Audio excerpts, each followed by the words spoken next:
حبيبة قلبي، لو عندك زيت قديم مستعمل تعالي هنعمل منه ان شاء الله احلى صابون صلب بلدي. يعني الصابون اللي هو القطع ده اللي احنا بنشتريه بالشيء الفلاني، لا هنعمله النهارده ان شاء الله. وبعدين احنا عاملينه من زيت قديم مستعمل، لو انت عايزه تستخدمي زيت جديد مفيش مشاكل، وهقول لك ايه الحاجه اللي انت هتضيفيها هتخلي لك الزيت ملوش اي ريحه خالص ويطلع لك نتيجه ممتازه بعد يوم واحد بس من عمايله زي ما انت شايفه كده. ما شاء الله اللهم بارك. تعالي نسمي الله ونصلي على الحبيب المصطفى. اللهم صل وسلم وزد وبارك عليك يا حبيبي يا رسول الله وعليك اصحابك اجمعين. عندنا هنا قشر برتقال وقشر ليمون، وطبعا قشر برتقال متوفر كتير اليومين دول، كل سنه وانتم طيبين. غليناهم حلو قوي، لما غلوا كويس قوي وتاكوا كل الحاجه اللي فيهم علشان يدونا نظافه اكتر في الصابون. وبعد كده انا صفيت منهم كوبايتين من اللي هي كوبايه العصير، والكوبايه دي اللي انا يعني هعمل بيها كل حاجه، يعني هعاير بيها كل حاجه، سواء الزيت سواء الصودا سواء الميه الليمون. احنا هنا هنعمل النهارده مع بعضنا لترين من الزيت المستعمل. دي اللي هي الصودا الكاويه، اللي هي الصودا القشور، تمام. اسمها بوتاص واسمها صودا كاويه ولها اسامي كتيره يعني. هنستخدم منها النهارده كوبايتين، لكل لتر كوبايه واحده بس الكوبايه كويسه كده ومتعايره كويس، تمام. الكوبايه دي هي كوبايه عصير عاديه خالص. حطينا كوبايتين ميه الليمون او ميه قشر البرتقال، ولو انت عندك من ده ومن ده اغليهم مع بعضهم مفيش مشاكل. حطينا فيهم كوبايتين الصودا زي ما انت شايفه كده، وبدات ان انا دوبتهم كويس. وفي الوقت ده هتلبسي جواندي وكمامه، وخلي بالك قوي علشان الشباب، بس انا طبعا مش متوفر عندي الجواندي والكمامه في الوقت ده. عم بس يعني بتحاولي انك انت تخلي بالك من نفسك، علشان انا كنت بعمله بنص الليل وطبعا الصيدليه كانت قافله. هنا بقى دوبتهم على بعضهم وركنتهم على جنب كده، بحيث انه يبقى بعيد عني من الشوائب وانا بشتغل الشغل التاني، وبحيث ان هم كمان يبردوا في الوقت ده. بقى ده زيت قديم بلمه من حوالي بقاله يجي 5 شهور. كل الزيت اللي عندي الموجود بستخدمه، بحطه عليه، حتى مش بصفيه، بحطه زي ما انتم شايفين كده. ده جردل القديم مخليها للحاجه دي. ده هنا كده عندنا الشفشق بتاع الخلاط ده لتر، علشان اعرفك ان ده لتر. اللتر هتكيليه في ازازه الزيت العاديه خالص بتاعت اللي هي اللتر الزيت دي، تمام. وهكيله لك برده بالكوبايه دلوقتي. احنا هنا طبعا هنستخدم لترين، حطينا منهم لتر الاولاني اهو فضيته من الشفشه على طول، واللتر التاني تعالى عايره لك بالكوبايه بتاعت العصير العاديه. بسم الله. الله واحد ملوش تاني. 3 كده 4 كده 5 كوبايات. 5 كوبايات بالكوبايه بتاعه العصير. لو انا هعمل بالكوبايه بتاعه الشاي هيبقى 6 كوبايات و8 كوبايات حسب الكوبايه بتاعتك صغيره او كبيره، تمام كده. هحط لهم اللي هي كل واحده منهم كوبايه ميه قشر ليمون وكوبايه صودا كاويه، تمام. هاجي هنا بقى علشان اعين الريحه اللي في الزيت، علشان استخدمه يبقى صابون بيضه وحلوه زي ما شفت في اول الفيديو. هحط كوبايه صغنونه خالص، معلقتين كلور من الكلور العادي خالص، سواء الوان سواء عادي، اي نوع كلور عندك هيديني اللون الابيض الجميل ده كده، وعين ريحه الشوائب كمان من الزيت اللي عندي. عندي هنا تاني حاجه حطيت معلقتين بيكنج صودا او بيكربونات، واللي موجوده عندك فيهم حطيه، ده طبعا بيساعد في التنظيف. وعندي هنا كمان معلقتين ملح ليمون، لكل لتر معلقه. وهتلاقيني كاتبه لك ان شاء الله في التعليقات كل المكونات دي او كل المقادير للتر الواحد وللترين، تمام كده. وكل ما احط مكون عندي كل ما بقلب تقليبه حوالي 5 6 تقليبات كده زي ما انت شايفاني كده بالظبط. واحط هنا بقى عندي معلقتين برضو ملح عادي خالص من ملح الطعام، ومعلقتين من السكر، وبدوبهم تدويبه حلوه قوي علشان ما تجيش الصابونه عندي مخرزه وفيها كتل من اللي هي بتاعه الصابون الملح او السكر، وتعورك في ايدك وانت بتغسلي بها المواعين. والصابون ده طبعا زي ما انتم عارفين بنغسل بيه المواعين والهدوم، واي بقع موجوده عندك بتنضفها زي العسل. عندي هنا بقى معلقتين من الخل العادي خالص، الخل الابيض. الخل الابيض ده بقى بيديني لون جميل للصابون، وفي الوقت نفسه بيديني برضو للتنظيف، وبيديني كمان بيموت لي الصودا، بحيث ان بعد ما تنشف على طول الصابونه معايا ما يكونش فيها حرقان من الصودا. عندي هنا بقى الجليسرين ده لايدك انت حبيبه قلبي، علشان ايدك ما تاخدش خالص، تكون مغيره من الصابون او لا قدر الله تتعور منه، تمام. وتكون ناعمه وجميله بعد ما تخلصي دعيكك وغسيلك وحاجتك كده. انا دوبت كل المقادير عندي هنا عبال ما الصودا عندي تبرد في الناحيه التانية. عندي هنا بقى دول كوبايتين من الصابون السائل بتاع المواعين، اي نوع عندك استخدميه، بريل فيري اي نوع. لو انت مش هتجيبي بريل وفيري علشان طبعا المقاطعه، هاتي اي نوع من اللي بتستخدميه من البقال العادي خالص، الصابون اللي هو منظف للمواعين، تمام كده. دول من العادي خالص عندي. حطيت منهم كوبايتين برضو لكل لتر كوبايه. ده بيديني رغوه، وبيديني طبعا الخامه اللي هو محطوطه في الصابون نفسه بتزود لي قيمه للصابون اللي هو القطع اللي عندي. وبس كده حطينا كل المقادير بتاعتنا، بس في حاجات تانية هتكمليها معايا علشان تستفادي وتطلعي بالنتيجه الحلوه اللي احنا هنكمل بيها. هلم بقى كل الحاجه بتاعتي دي كده واروق الدنيا، وهنيجي عبال بس ما الصودا بتاعتي تبرد شويه، لان الصودا بتاعتي لسه سخنه. هقفل حاجتي بس كده وبردت وخلاص. جيت هحط بقى هضيفها على الحاجه بتاعتي، لقيت الطبق مش هيكفي، ففضيتهم في الطبق الواسع شويه ده، واستخدمت طبعا يا اما الاسباتولا العاديه خالص يا اما المعلقه الخشب.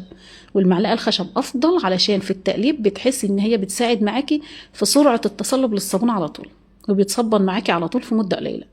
هديها تقليبه حلوه كده، بحيث ان انا اما انزل بالصودا تكون متقلب، يعني ياخد لي الوقت الاسهل والاسرع في التصليب بتاعه والتصبين، علشان يبقى سهل معايا يكون متجانس كله مع بعضه.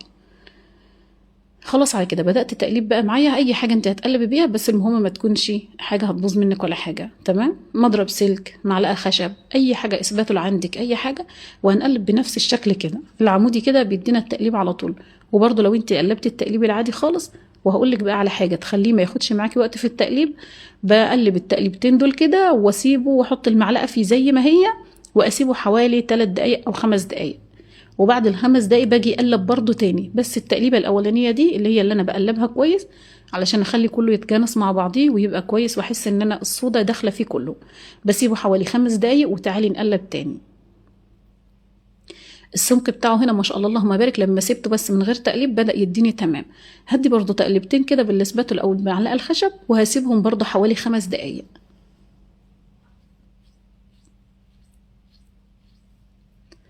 الصابون ده بقى بدل ما بنشتري الصابونه بالشيء الفلاني او بكام يعني، لا احنا بنعمله في البيت، وكده كده الزيت بيفضل عندك في الطاسه بتخليه. لو انا عايزه اخلي مفيش ريحه خالص للزيت، لو الزيت عندي بتاع سمك، بخليه يغلي على النار حوالي 5 دقايق، واحط فيه معلقتين نشا في معلقتين ميه، او معلقتين دقيق في معلقتين ميه، اعجنهم واحطهم عليه، وخلاص على كده هيشد لي كل الشوائب اللي موجوده فيه، ويديني ويبقى جميل قوي وريحته مش وحشه.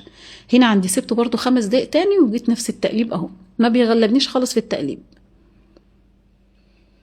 لو انا بقى عملته وفضل طري معايا بعد ما تصبن معايا في الصاج بتاعي، بسيبه وبقطعه وبفصل كل قطعه عن بعضيها، واسيبهم في مكان هاوي حوالي 2 3، بيبقى ناشف معايا وبيبقى جميل.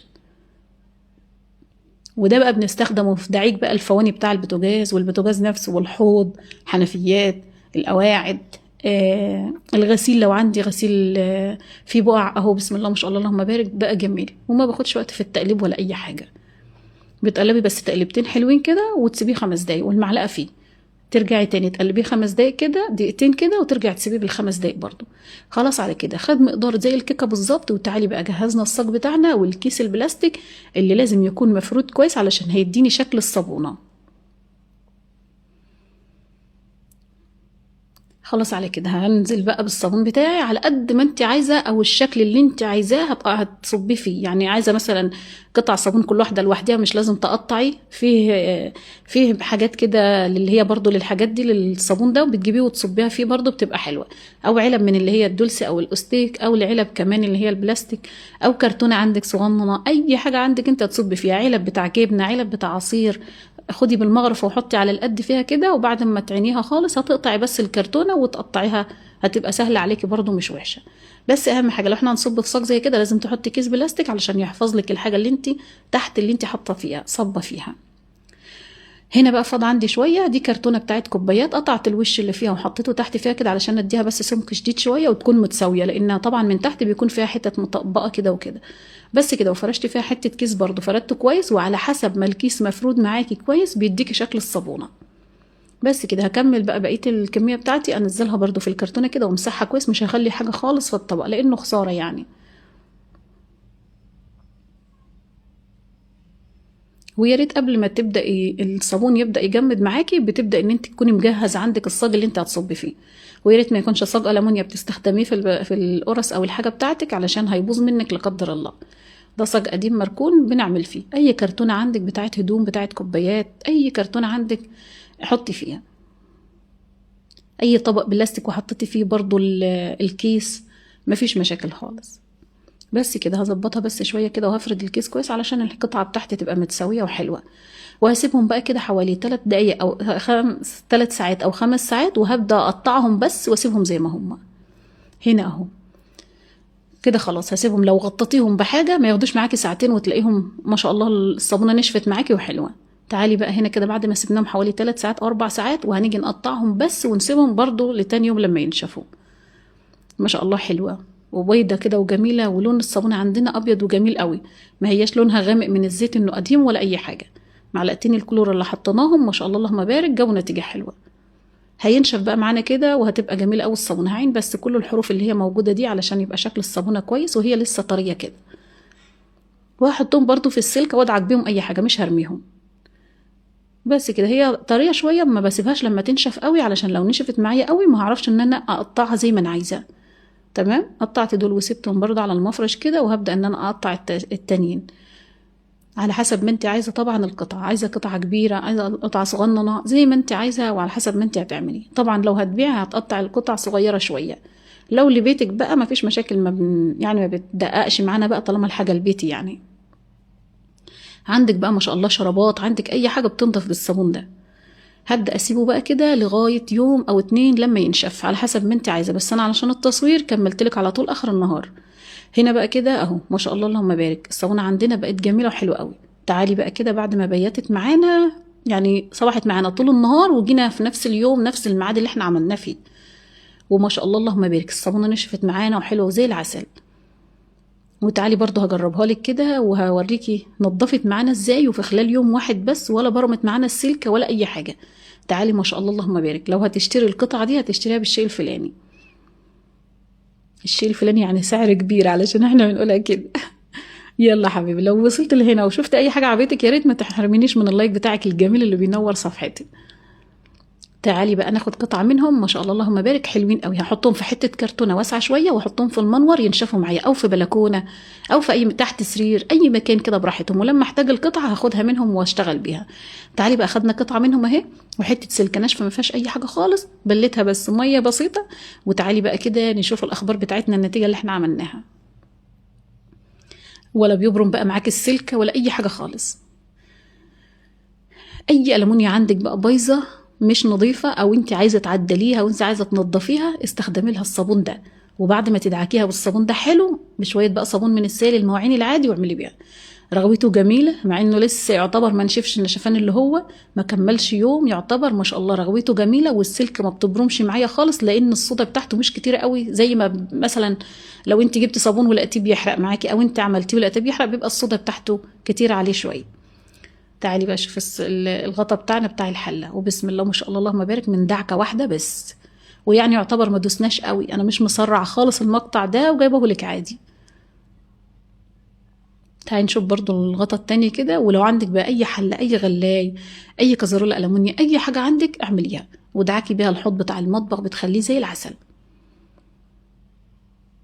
شايفه ما شاء الله مدياني رغوه حلوه قوي ومدياني نتيجه ممتازه ممتازه. وزي ما قلت لك احطهم بنفس الشكل كده في حته كرتونه او على اي كيس بلاستيك، واحطهم في المنور او في البلكونه ينشفوا براحتهم. وكل ما بتنشف الصابونه عندك كل ما بتبقى رغوتها اعلى ونظافتها احلى، وما شاء الله اللهم بارك بتجيب نتيجه معاكي فوق الممتاز. تعالي نشوف الغطا التاني بس بعد ما ننضف الحته عندنا كده. بسم الله بسم الله. بس كده تعالي نشوف النتيجه بتاعت الحاجات الحلوه اللي احنا عملناها. من ما فيش خالص ومن شويه زيت قدام. عايزه تستخدمي انت زيت جديد ما فيش مشاكل خالص، حسب حريتك انت وحسب المتوفر عندك. يلا حبايبي ادعموا الفيديو بلايك حلو منكم كده، واشوفكم على خير ان شاء الله في فيديو جديد.